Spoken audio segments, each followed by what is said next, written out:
Hello friends, मैं हूं doctor आनंद गंगवार और आज मैं इस वीडियो में बात करने वाला हूं बेलनाइटिस के बारे में। आखिर ये बेलनाइटिस होता क्या है। जिन पुरुषों में या मेल्स में जो पेनिस होता है, पेनिस का हेड, जिसे हम मेडिकल टर्मिनोलॉजी में ग्लैंस ऑफ पेनिस बोलते हैं, उस हेड में या तो सूजन आ जाना या वहाँ पर पेन होना या फिर उस हेड को जो फोरस्किन कवर करती है उस फोरस्किन में क्रैक आना और वहाँ भी पेन होना या समथिंग लाइक कोई डिस्चार्ज होना उस फोरस्किन के अंदर से वाइट उसमें स्मेल आना या फिर यूरिन करने में पेन होना। अगर ऐसी कोई भी कंडीशन आपको है तो उसको हम मेडिकल टर्मिनोलॉजी में बेलनाइटिस का नाम देते हैं। और ज़्यादातर देखने को मिलता है कि मोस्ट ऑफ 10% मेल को ये अपने जीवन काल में एक ना एक बार हो ही जाता है।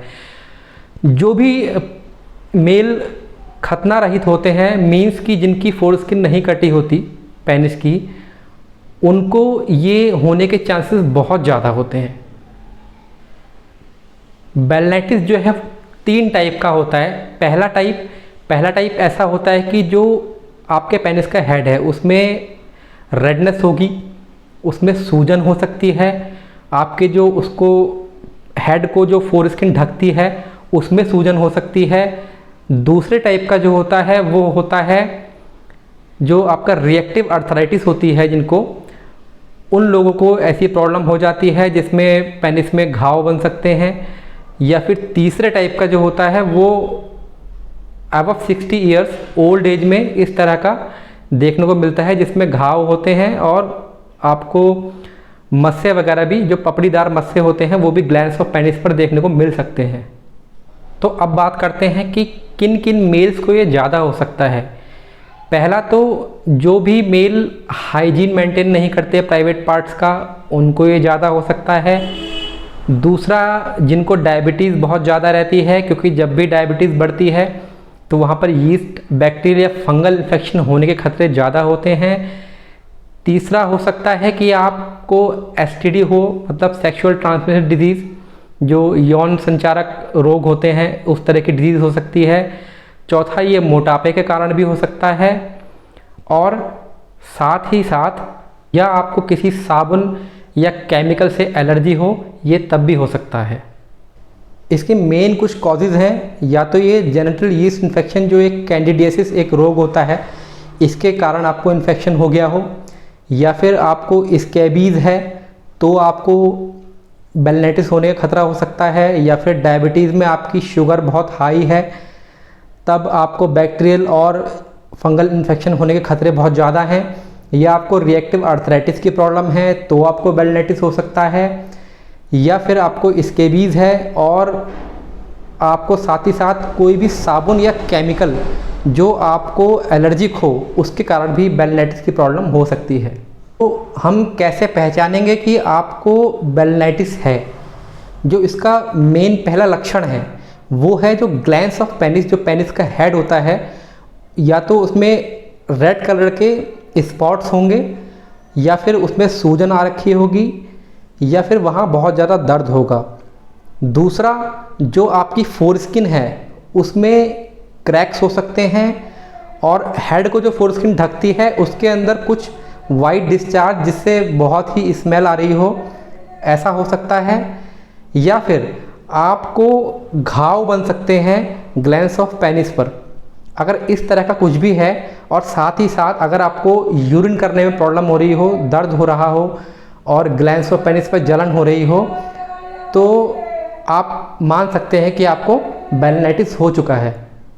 अगर आप एलोपैथिक ट्रीटमेंट में जाएंगे, मॉडर्न ट्रीटमेंट में, तो या तो आपको डॉक्टर एंटी फंगल क्रीम लगाने की सलाह देता है या फिर आपको एंटीबायोटिक्स देता है। लेकिन कई बार क्या होता है, ये जो रोग है वो रिपीटेडली बार हो जाता है।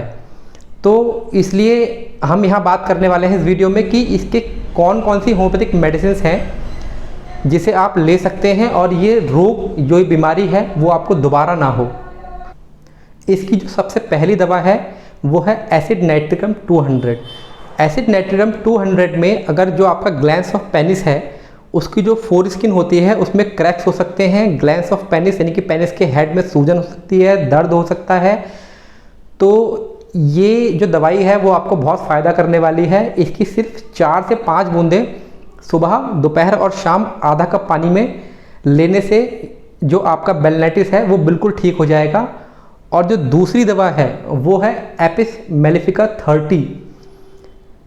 इस मेडिसिन में क्या होता है कि अगर आपको ग्लैंड्स ऑफ पेनिस में रेड स्पॉट्स हैं, जलन है, दर्द है और दर्द डंक मारने जैसा है, और साथ ही साथ अगर आपको यूरिन करने में भी पेन हो रहा है, तो आपको इस मेडिसिन को भी दिन में 3 बार सुबह, दोपहर, शाम 4 से 5 बूंदे आधा कप पानी में लेनी चाहिए। तीसरी मेडिसिन है कैलिडियम 200। अगर पेनिस के हेड में सूजन है और जो पेनिस के साइड की जो फोरस्किन है, फोरस्किन का जो फ्रंट पार्ट है उसमें अगर क्रैक और सूजन ज़्यादा है, तो कैलिडियम 200 को आप 4 से 5 बूंदे सुबह, दोपहर, शाम आधा कप पानी में लेने से इससे बहुत जल्दी आपको आराम मिलने वाला है। चौथी मेडिसिन है मर्कसल 30। अगर आपको ग्लैंड्स ऑफ पेनिस यानी पेनिस के हेड की जो फोरस्किन है उसके अंदर डिस्चार्ज भी देखने को मिलता है जिसमें बहुत तेज स्मेल रहती हो, तो आप मर्कसल 30 को भी दिन में 3 बार 4 से 5 बूंद आधा कप पानी में ले सकते हैं। पांचवी मेडिसिन है सिनेबेरिस 30।